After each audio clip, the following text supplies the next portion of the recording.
All right, are you selling a house, some stock, or maybe even some cryptocurrency and are worried about the tax implications? Well, in this video, I'm going to break down what capital gains tax are and what rate you will be taxed at. All right, first, so when you get capital gains tax, it's because you are taxed on an asset that you've held for longer than a year, such as a house or stock or cryptocurrency. That is what triggers capital gains tax. Now, if you've held it for less than a year, you are actually taxed at your regular rate. So pay attention because I may be able to find a way that you can save a lot of money on taxes.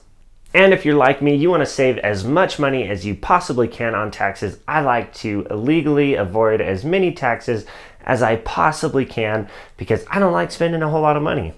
So if that is one of your goals, hit subscribe because that is what I go over in this channel a whole lot, is how to save as much money as possible. All right, so if you're worried about taxes and you have an asset that you're going to sell, such as a house or stock or cryptocurrency, anything like that, if you've held it for less than 1 year, you have to be a little bit nervous because if you sell it, you are going to be taxed at regular rates. Regular rates can be higher than capital gains tax rates, so you can get hit with a bigger tax bill, which nobody wants.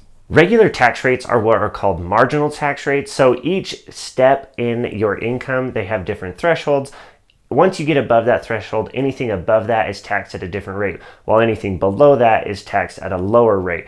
So there are a few myths about this. A lot of people think that if they make $1 over that threshold, all of a sudden all of their income is taxed at a higher rate. And that's just a lie. It's actually the lower amount. Anything below those thresholds are taxed at a lower rate, where anything above those thresholds are taxed at a higher rate. So do not think that if you make $1 over, or if you end up selling a house and you have a bigger gain, that everything's going to be taxed at a higher rate. That's just a myth. You're not actually going to do that. So making more money is always worth it. All right, now if you've held something for longer than a year, you're going to be subject to capital gains tax. And capital gains tax rates are similar to regular rates in the fact that they have thresholds, but they're not quite as marginal, where your portion of your capital gains tax will be taxed at a lower rate when another portion will be taxed at a higher rate. It is once you meet that threshold, then you will be taxed at a certain rate. And I'm going to throw up the tables right now, and I'm going to walk through an example and the one exception to the rule that I just said.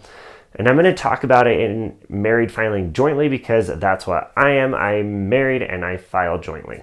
All right, like I said, once you meet a certain threshold, then that whole capital gain is going to be taxed at the rate that is above that threshold. There is an exception, but first, that threshold is measured off of taxable income. So on your Form 1040, you go and you put in your income, and then you take all your deductions away. So you could take the standard deduction or you could itemize. But once you get all the way down to taxable income, that is the number that you need to look at. Now, for married filing jointly, you can have 0% capital gains until your taxable income is $80,000. Once it reaches $80,000, then any capital gains that you have is going to be taxed at 15%. Now, there is one exception to this rule because there's always exceptions within the tax code. So for example, if your taxable income was $60,000 and you ended up selling a house that you've held for 1 year and that gain was $40,000, well, that is what's pushing you over this threshold, right? Because the threshold is $80,000. So if you have 60 in taxable income, add 40 in capital gains, that's going to be $100,000 in taxable income. But because it was a capital gain that pushed you over that threshold, that $20,000 between 60 and 80 is actually taxed as zero, and then only the portion that is above that threshold is taxed at 15%.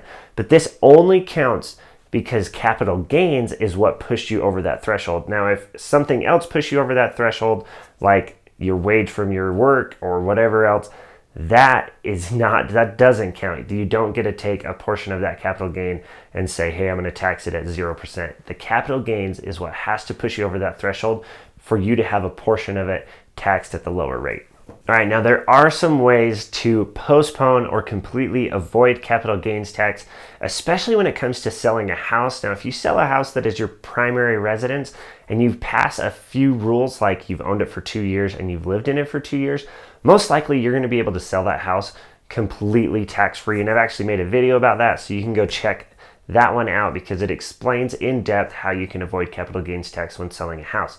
Now, if you sell one that is a rental property, you can do what's called a 1031 exchange. So if I'm swapping my rental property for a new rental property, you can jump through some hoops and you can actually postpone that capital gains tax. You don't have to pay it on the house that you're selling right now because you are replacing it with another real estate opportunity.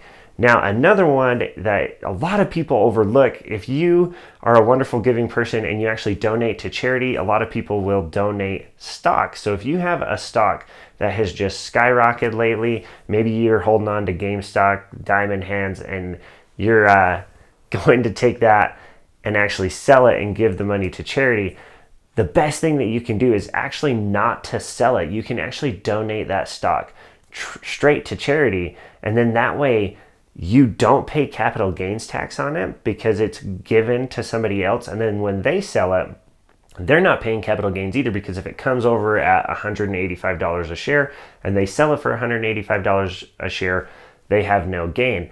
And you don't either because you're not the one who actually sold the stock. You never realized a gain off of it, so you avoid capital gains completely. Now, with all of these, I am a CPA, and I will say CPAs can help navigate all of the nuances of the tax code, especially with 1031 exchanges.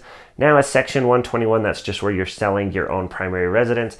TurboTax actually does a really good job of explaining that and walking you through it. That's what I did when I sold my first house, is I did a Section 121 and I avoided the capital gains completely, and I was able to do that by myself. But if you ever get into a point where it's getting a little more complicated, I do suggest finding a very competent CPA to help you out, and they can walk you through these nuances and save you a lot of money.